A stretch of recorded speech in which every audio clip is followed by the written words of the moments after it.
नमस्कार, शिल्पा होम किचनमध्ये सर्वांचं मनापासून स्वागत. हिवाळ्यात आवर्जून बनवली जाणारी खुसखुशीत आणि चविष्ट अशी गुळपापडी कशी बनवायची ते मी आज तुमच्याबरोबर शेअर करणार आहे.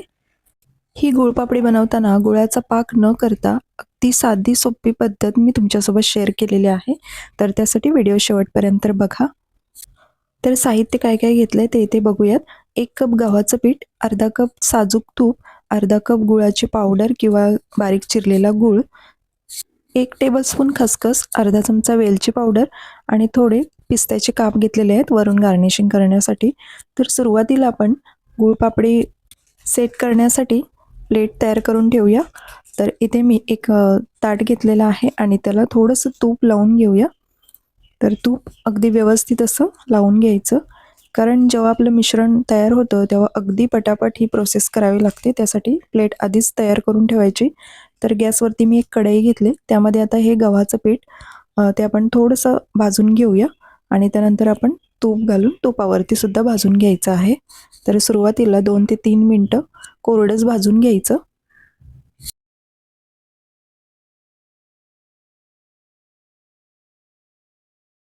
साधारण 3 ते 4 मिनटं झालेली आहेत. आता आपण यामध्ये तूप टाकून घेऊया. तर सुरुवातीला मी यामधलं अर्धं तूप घेतलंय आणि ते व्यवस्थित आधी मिक्स करून घ्यायचं. मग बाकीचं उरलेलं तूपसुद्धा आपण वापरणार आहोत. तर सुरुवातीला अर्धं तूप टाकून आपण हे सगळं पीठ एकत्र मिक्स करून घ्यायचं, म्हणजे गुठळ्या वगैरे जास्त होत नाहीत. गव्हाचं पीठ भाजताना गॅस अगदी मंद ठेवायचं आहे. तर मंद गॅसवरतीच आपण हे पीठ भाजून घेणार आहोत. आणि हे उरलेलं तूपसुद्धा आता मी सगळं टाकून घेते. आता व्यवस्थित असं सगळं मिक्स करून घ्यायचं.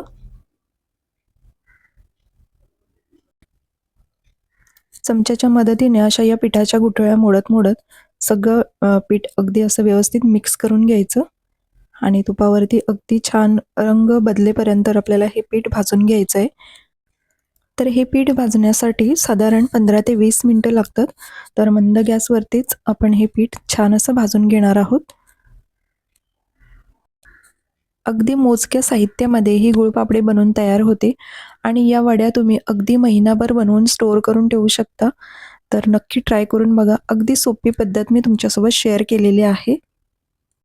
तर जवळपास 10 मिनटं झालेली आहेत आणि मी जी घेतलेली खसखस आहे ती सुद्धा यामध्ये टाकून घेऊया, कारण खसखस भाजण्यासाठी जास्त वेळ लागत नाही. पिठासोबत ही खसखससुद्धा भाजली जाईल. तर आपण यामध्येच खसखससुद्धा ॲड केली आणि अजून आपल्याला थोडा वेळ हे पीठ भाजून घ्यायचं आहे.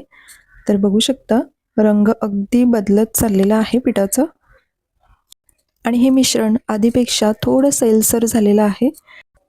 पीठ भाजताना हे मिश्रण सतत ढवळत राहायचे. तर साधारण 20 मिनटं होत आलेले आहेत. तर बघू शकता पीठ अगदी व्यवस्थित भाजलेलं आहे आणि रंगसुद्धा खूप छान आलेला आहे. आता आपण गॅस बंद करूया आणि गॅस बंद केल्यानंतर सुद्धा हे मिश्रण चमच्याने हलवत राहायचं, कारण कढई गरम असते तर पीठ करपण्याची शक्यता असते. तर मी गॅस बंद केलेला आहे आणि आता यामध्ये आपण वेलची पावडर ॲड करू. ती सुद्धा व्यवस्थित मिक्स करून घ्यायची आणि आता यामध्ये गूळ पावडर ॲड करू. तर याऐवजी तुम्ही बारीक चिरलेला गूळसुद्धा वापरू शकता. तर आता हे अगदी पटापट असं मिक्स करायचं आहे. तर कढईसुद्धा गरम आहे आणि मिश्रणसुद्धा गरम आहे, तर गूळ अगदी पटापट विरघळतो. तर हे असं मिक्स करून झालं की लगेचच आपण ताटामध्ये काढून घेऊया.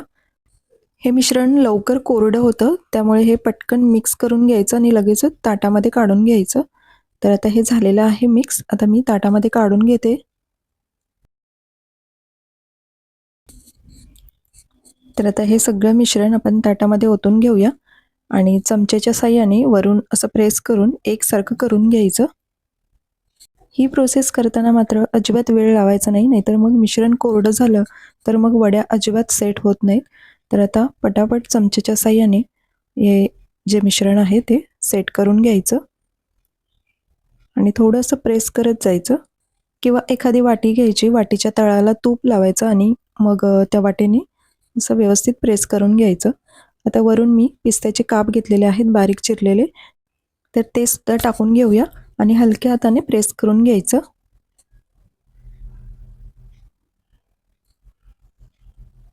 तर आता आपली ही वडी सेट झालेली आहे आणि हे मिश्रण गरम असतानाच आपल्याला सुरीने असे कट द्यायचे.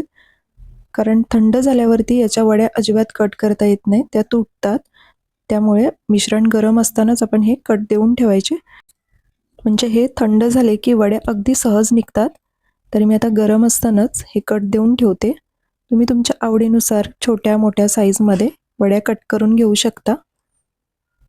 आणि या वड्या सेट व्हायला खूप जास्त वेळ लागत नाही, साधारण 15 ते 20 मिनिटामध्ये या वड्या अगदी व्यवस्थित सेट होतात.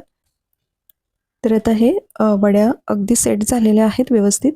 तर चेक करूया व्यवस्थित निघतात का. तर बघू शकता अगदी छान अशा सेट झालेल्या आहेत. आणि गुळपापडीचा रंगसुद्धा अगदी सुरेख आलेला आहे, बघू शकता तुम्ही. तर या पद्धतीने तुम्ही गुळपापडी नक्की बनवून बघा. तर आता मी या सगळ्या वड्या काढून घेते.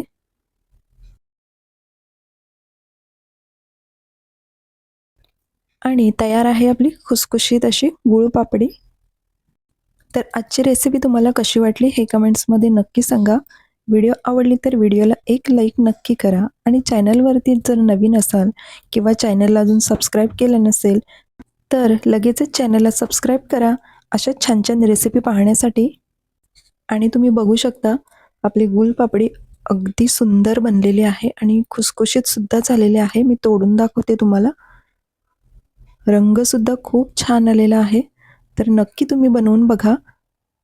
पुन्हा भेटू अशाच एका नवीन रेसिपीसोबत. थँक्यू.